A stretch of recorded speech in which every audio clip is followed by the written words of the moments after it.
I always, every time I DJ, I always endeavour, every time somebody gives me something, I always try and listen to it, and I really do make sure I do that, and people know that.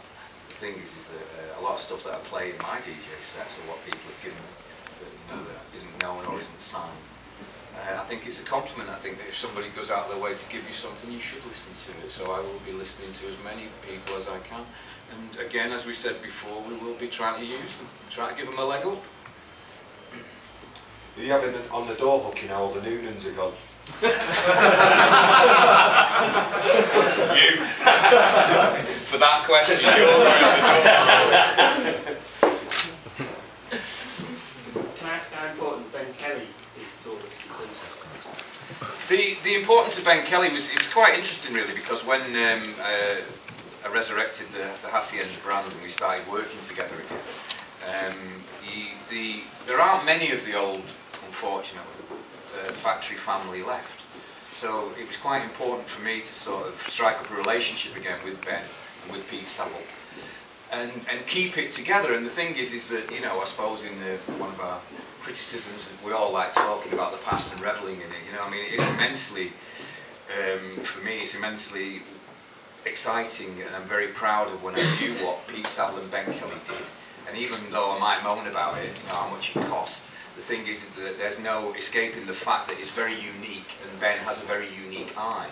So it was very gracious of Erin, really, to allow Ben back in. And I think the three of us will say that, you know, as we've been working with Ben on doing the nuts and bolts of the building, it's actually fantastic to discover the things that he did last time that he's bringing out this time. And, you know, re-exploring this wonderful floor that we have here. And we may even put the lights back on the roof that used to confuse the pilots at Manchester Airport just out of sheer devilment. So it is important. I think it's important to keep the things together that made the whole heritage what it is. What plans to buy back dry?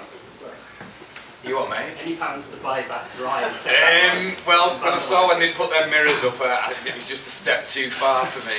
But no, there's no plans to do that. I mean, you know, the thing about Dry's is that it's a bar, and my interest, as Aaron knows, is in music. You know, so that's the thing I find most exciting about this place, is that it can become a hub in the way that the Hacienda was when it began for bands, because that is, you know, what I love doing. You two are going to say it. Can I ask, is the Salford lot welcome? Of course they are. Everybody's welcome here. It's equal opportunities.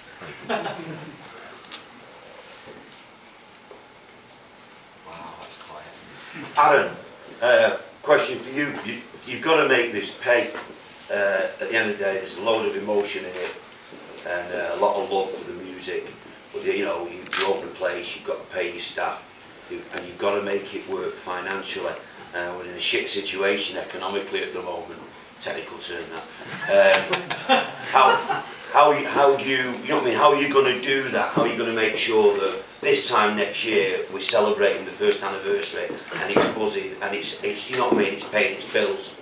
It's about constantly moving forward, so we do that regularly throughout the country. We've got 15 nightclubs, and you constantly have to keep reinventing yourself and pushing the box forward, and that's with new talent, new nights, new promoters, and you just keep cycling that through. There is a lot of nostalgia and history in this building, which is one of the reasons why I picked it.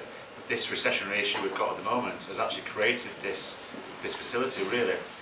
This building had been sold to a developer and was going to be redeveloped, basically flattened and started again. And so much of what factory built has been kind of destroyed over the years. Because of the recessionary problems at the moment, that development fell over and it came back onto the market.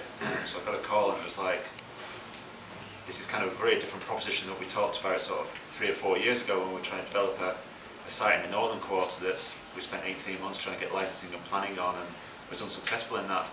That then kind of sidetracked the whole process, really. This thing coming back on the market because of the recession created one circumstance where this could happen. We then thought we can't really do this building without Ben's involvement, but we're never going to get Ben, he's far too busy, isn't he? We rang him. Ironically, he was doing an urban splash project called The Factory in New Islington, which was a residential project. that had just gone into, because of recessionary problems, that had gone onto hold. So he had a spare gap in his diary. So this whole recessionary issue at the moment has actually created a circumstance we can actually do this. Cool.